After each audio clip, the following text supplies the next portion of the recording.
Disco Elysium is something I had cynically thought extinct. New. Sure, the various pieces comprising its constellation, from grizzled detective noir to post-war political thriller, are all familiar, even worn tropes. But Disco Elysium's magic is in the futuristic fusion. Remember the film Memento, circa 2000, about an amnesiac trying to solve his own mystery? Okay, take Memento and combine it with Orson Welles' The Third Man, with a little, but not too little, Philip K. Dick for good measure, and Disco Elysium's sort of the result. Disco Elysium's styled as a would-be post-war narrative. At the heart of this rather melancholic yet bittersweet, and often side-splittingly funny, if not exceedingly dark, game, there's Revachol, the town itself. You do play as only one detective, scouring the city for clues about only one murder at first. But along the way, and through the ton of side content, it's really the town, its inhabitants, and its history that takes center stage. What makes this post-war is Revachol resembles nothing more than the art which poured out of European cities following World War II. The game makes culture, politics, and ideology its centerpiece. Conversing is really the bedrock of the entire game, besides its other fundamental of environmental investigation.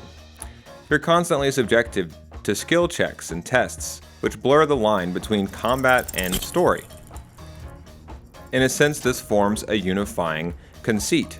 In Disco Elysium, words have replaced killing and violent conflict, or so they were supposed to have, after the big failed uprising here in Revachol that took place only decades ago, providing the game with its version of something like World War II. As a result, talking is fighting, as I said. And what's fascinating about Disco Elysium is how this concept gets expressed by making each of your character's mental faculties like a different stat-powered voice, party member, or consultant inside your head. In most games, mental acuity is represented as a single-player stat. In Disco Elysium, all skills and stats, even physical ones like endurance or pain threshold, are first and foremost brain-based, and they're all fighting for your attention. The player skills and leveling up may be my favorite thing about it.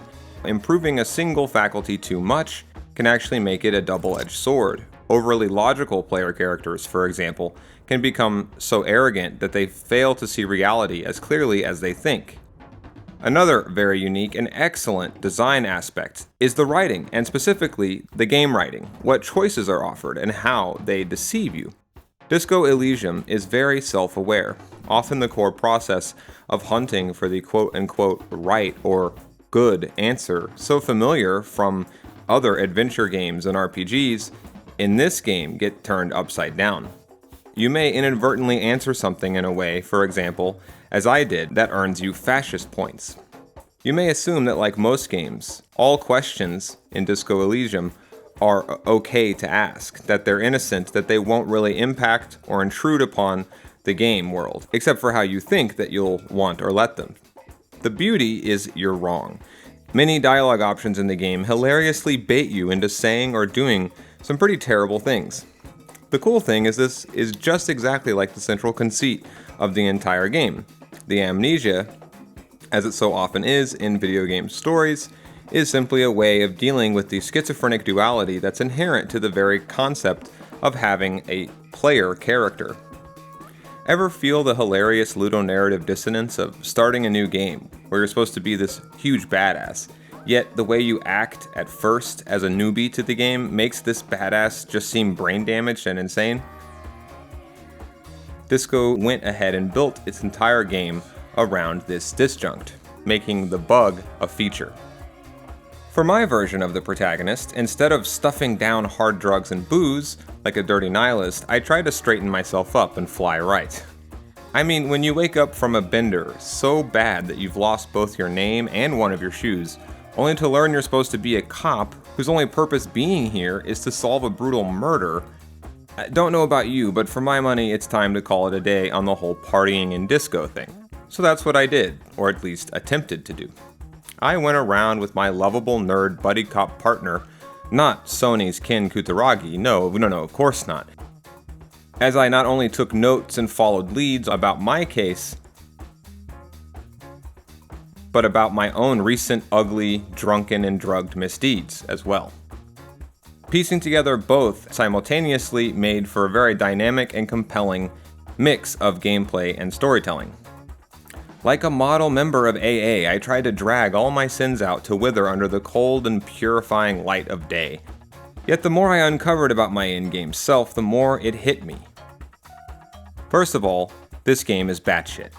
Second, Disco Elysium, like the best of these type of games, is both enamored with and critical of the genre trappings from yesteryear that it's deceptively chosen for itself. Specifically, I'm thinking of the boozy, mellow romanticism that film noir and detective fiction often has for their own protagonists, styled often enough as they are after the mirror image of their author. I love his work to death, but even the late great Philip K. Dick succumbed to this rather stereotypically mid-century American chauvinism when it came to the power dynamics of gender or race politics in his rather excellent cutting-edge science fiction.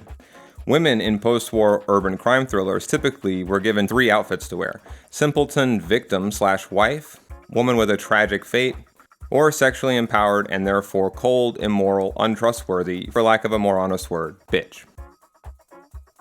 To be sure, literature and art generally often get misconstrued as by having expressed a view to have endorsed it. With both Philip K. Dick and more conventional groundbreakers in this field of fiction like Dashiell Hammett, the frequent absence of women and even outright misogyny may have been intentional characterization. It could be both, but after all, part of downbeat American post-war genres like noir and detective stories is the all-pervading sense of moral ambiguity. If these characters look down on women, arguably so too was the reader capable, even invited, to look down on them. Film noir actually emerged before and during World War II, but what not many people necessarily know today, even though it's given away by the name, is that the genre film noir was actually discovered by French film theorists and critics after World War II. It was a term that they applied to a genre of B-movies from America that weren't even really that popular here. All these aspects from its artistic ancestors come to bear on Disco Elysium. As one example, take Elysium as a word. It's defined by Merriam-Webster online as meaning the abode of the blessed after death in classical mythology, or paradise, having come into Latin from the Greek phrase Elysian, similar to our modern word illusion. Many of those you meet in Revachol, illusioned and disillusioned alike, either fought in or were directly affected by the game's version of a world war, which took place decades prior.